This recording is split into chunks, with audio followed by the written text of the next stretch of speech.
Hey, Jules Blessed Vegan, and as always, welcome to my channel. And for those of you who are new, I know you can benefit.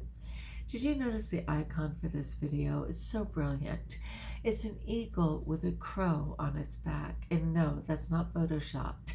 It's a true phenomenon that happens. And this is a great story that goes along with it on the better way to do life. Okay, the better way to do life. I'm going to work my way through it. The only bird that dares to peck an eagle is the crow. The crow sits on the eagle's back and bites his neck. The eagle does not respond nor fight with the crow. What? Could you imagine? Okay. Eagles have those huge talons, their super sharp nails, their razor sharp beak. They're huge compared to that little obnoxious crow.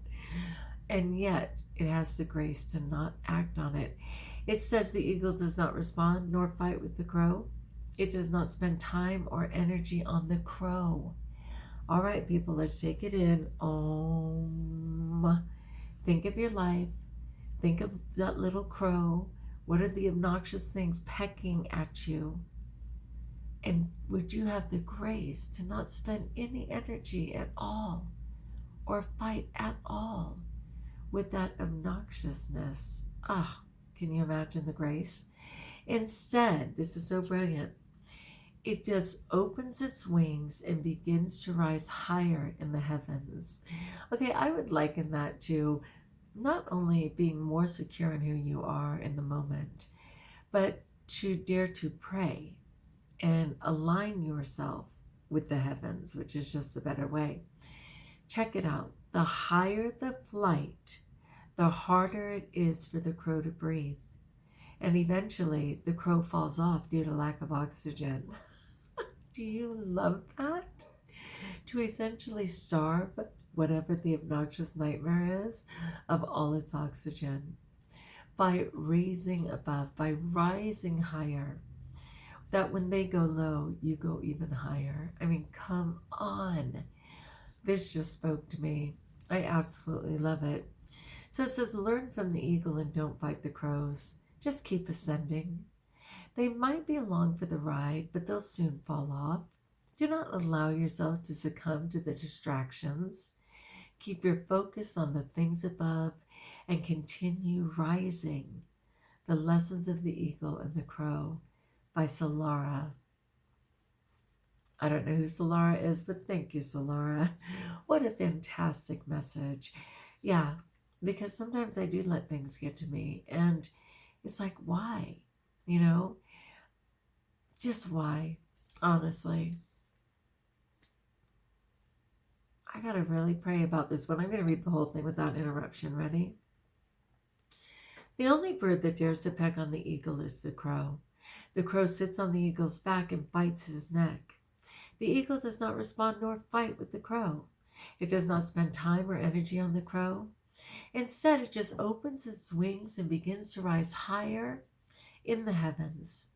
The higher the flight, the harder it is for the crow to breathe, and eventually the crow falls off due to lack of oxygen. Learn from the eagle and don't fight the crows. Just keep ascending. They might be along for the ride, but they'll soon fall off. Do not allow yourself to succumb to the distractions. Keep your focus on the things above and continue rising. The Lesson of the Eagle and the Crow by Solara. So brilliant.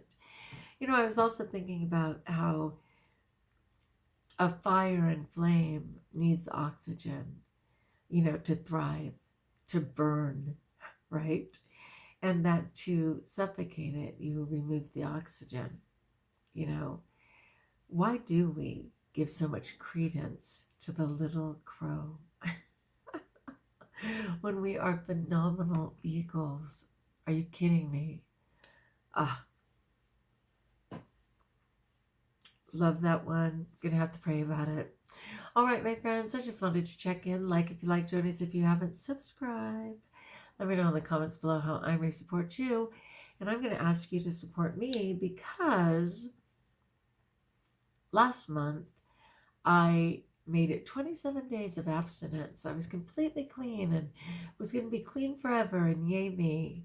And then for a series of things, I took that first compulsive bite.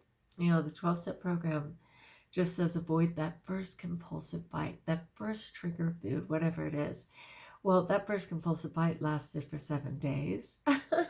Let me see. I love this. You know, I do those little kid stickers on the calendars.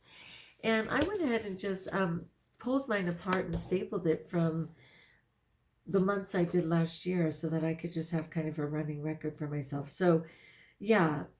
So I faltered on the 22nd, but I had started in November. And so I just went crazy for 1, 2, 3, 4, got well for a day, 5, 6, 7, 8. Was totally sick for 8 days.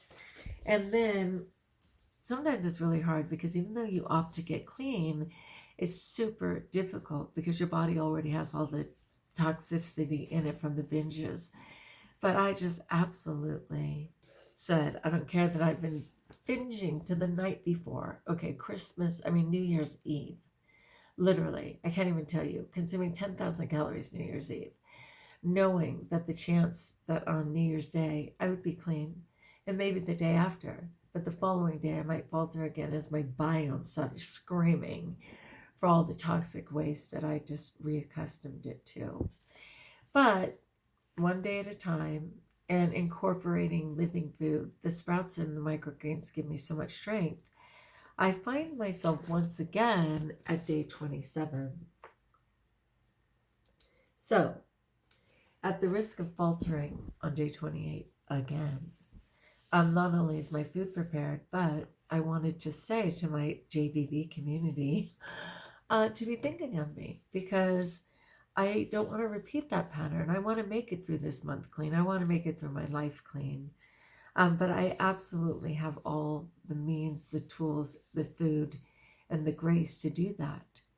And I just wanted to say it out loud, just in case the monkey mind shows up. So let's make it to day 28, day 29, day 30, day 31. Let's make it through this month so that I can truly say I've been clean all year. And thus far I have.